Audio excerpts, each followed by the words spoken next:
I grew up in a family full of high achieving academics. Both my parents were professors of psychology. Both my older brother and sister were top achievers in class and attended the number one ranked university in Canada for their undergrad and their masters.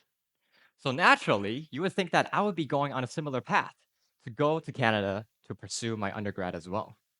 Well, that was the plan, but it was 4 years ago. And as we all know what happened 4 years ago, the the COVID-19 pandemic was a real party pooper. So instead, I opted to stay in Taiwan. And I went to a university called Furen Catholic University, which is a local private university just around the corners of New Taipei City. Now, I have to admit, at first, I was greatly frustrated with where I was. I didn't like the classes, I didn't like the teachers. I enjoyed the freshman parties a lot because who wouldn't? But nevertheless, I felt really out of place compared to everyone else. I became very depressed. I became very cynical. I became convinced that misfortune ought to be my fate, and this is just how my life will pan out for the rest of it. I became what we call in Taiwan very emo. But luckily, things took a turn in my second year, where I became responsible for teaching a corporate finance workshop on my club. Now, it's nothing grand, as you can see. Only 3 people attended it. 3 people out of 27 members we had. That's not even 10% of our club's population. But regardless, I still prepared it to the best of my capabilities, incorporated as many exercises and examples so that even if you were new to corporate finance, you'll be able to get the gist of it in just a matter of few hours. And to my surprise, after the workshop had ended, all 3 of them came up to me and told me that, Michael, that was the single most educational and valuable experience I've ever had at university till this point.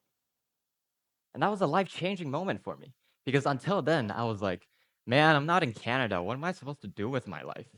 But that moment made me realize that even though I'm not in Canada, even though I'm not on the path that I was expected to go on, I could still make a difference to those around me and I could still find my purpose here. I began to embrace the underdog mentality. The underdog, oh, oops, this is just a dog under the table. The underdog, yeah, this one's more like it. By definition, the underdog is someone considered the weakest, the least likely to win, a predicted loser in a struggle. The opposite of the underdog is quite literally the top dog, the most dominant player that could effortlessly top all other competitions with little to no struggle. At university, I met many people.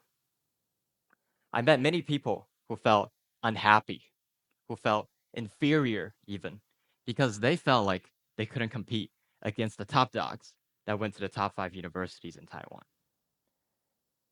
And I get that. I truly do. If possible, we would all love to go to NTU, the number one ranked university in Taiwan.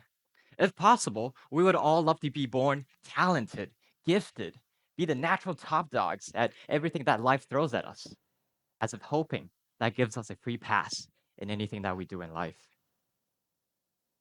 But adversity is a gift because it is what allows us to truly grow and exceed our previous selves. Adversity, it shapes us often more profoundly than talent or privilege ever will. And on the flip side, the top dogs that seemingly has it all, they're often robbed away of the precious chances to only force themselves to adapt, to grow out of their shells and reinvent themselves.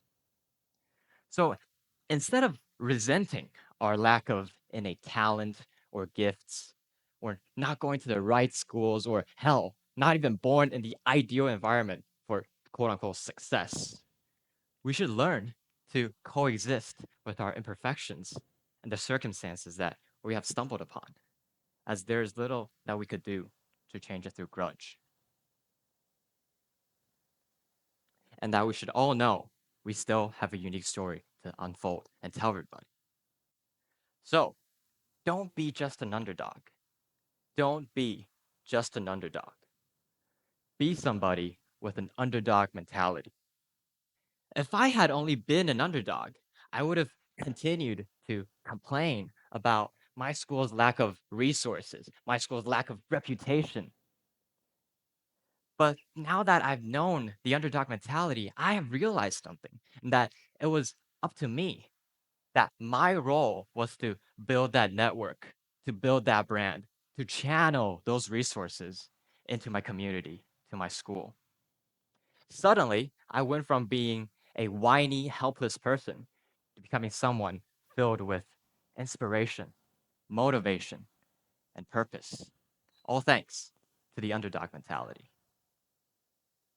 And I'm here to share my 2 cents that the biggest limiting factor, the biggest challenge that we will all continuously face does not come from outside, but however, it comes from within.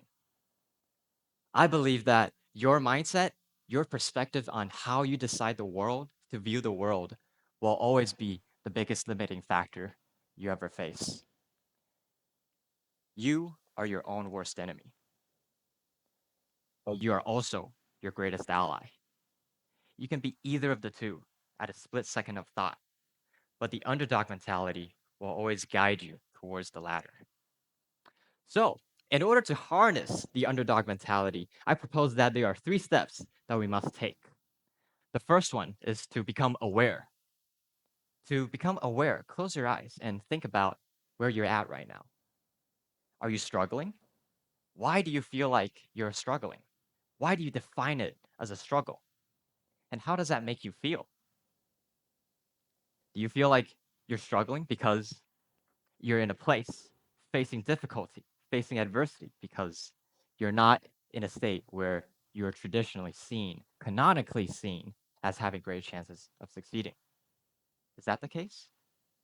How does that make you feel? Do you feel discouraged? Do you feel depressed? Resentful, even? If so, we must go on to step 2. We must shift our perception. We must know that there are no one-size-fits-all answer in life. We must know that there are no magic cures for the problems, for the challenges that you face. So you might be thinking, man, I didn't grow up in the right places. I didn't go to the right schools. I didn't choose the right majors. I didn't do something at the right time. Well, in life, there are no right answers. And we should all know that despite everything that has happened, our story is just as unique as anybody else's.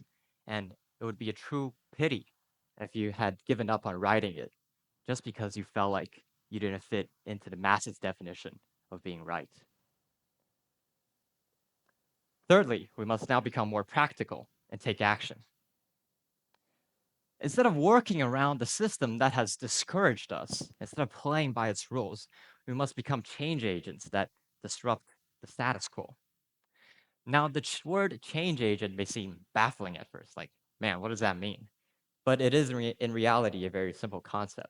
It basically means when someone is actively seeking out and creating opportunities to change how existing structures work in order to drive broader possibilities and impact. By becoming a change agent, you essentially become the one that is actively steering the wheel. You become the one that to develop your own set of rules to create your own impact. And in doing so, choke and attempt to grab the system by the neck and make it notice and adhere to the impact that you have created.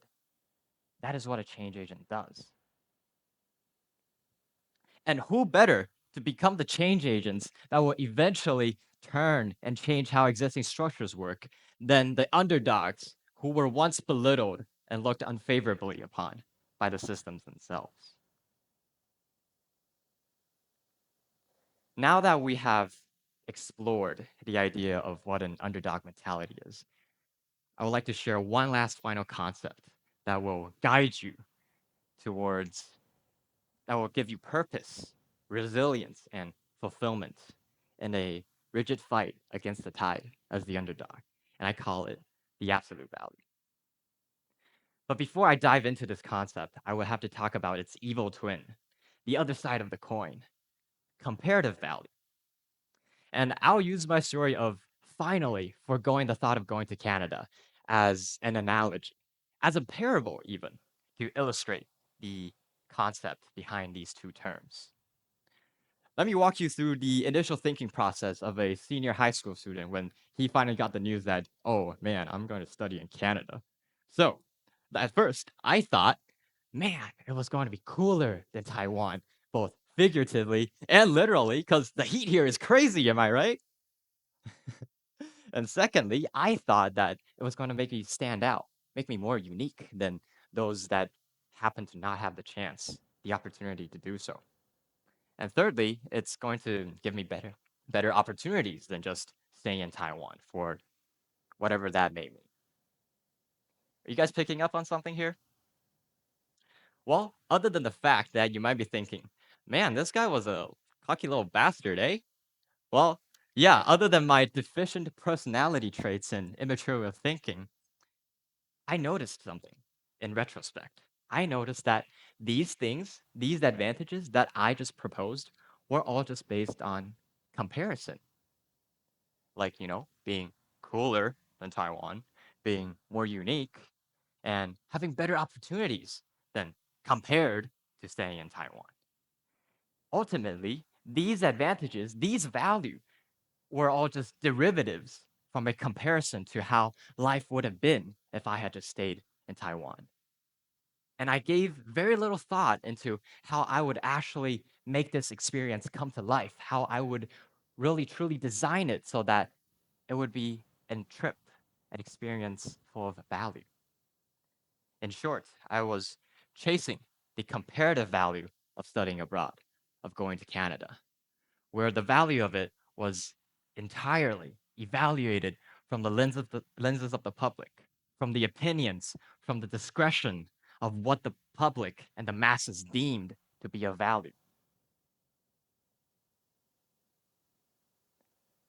Absolute value being the antithetical concept of what comparative value stands for, meant that the value of something could only be determined and defined by you and you alone, such as the knowledge you gain along the way, the friends you gain along the way, the experiences, the horizons you were able to expand upon along the way, on the pursuit of a degree, of a job, of whatever project you put your endeavors into. Nobody else in the entire world could possibly measure what those things meant to you, except for you. So if you ever find yourself being the sole judge of something's worth, then congratulations, you've discovered its absolute value. Back then, when I couldn't go to Canada, it crushed me. It sunk in my spirits. Because back then, I thought going to Canada was the better option. It was the cooler one. It was the more privileged option. But now that I can't go, I've lost all the advantages that I thought was going to make that experience worthwhile. But I realized that those things were just based on comparison, the value that would have been derived from it. And I realized that I wasn't chasing anything that would truly make me grow. I wasn't chasing anything that would truly make me find joy. And I was merely chasing an external idea of success. And that for a long time had led me astray down a spiral of self-doubt, hatred, and resentment, and cynicism to the world and to those around me. But realizing the value and realizing the importance of absolute value was what breathed a sense of meaning and life back to myself again. Because of the workshops, because of finally letting the thought of going to Canada go, I was taught to seek out and pursue the absolute value of whichever path I decide to take onwards.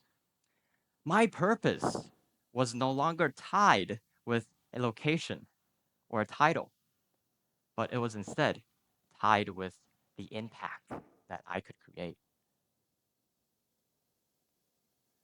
I realized that at that moment, life isn't about winning. It's not about losing. It's not about finding or getting the right answers or not.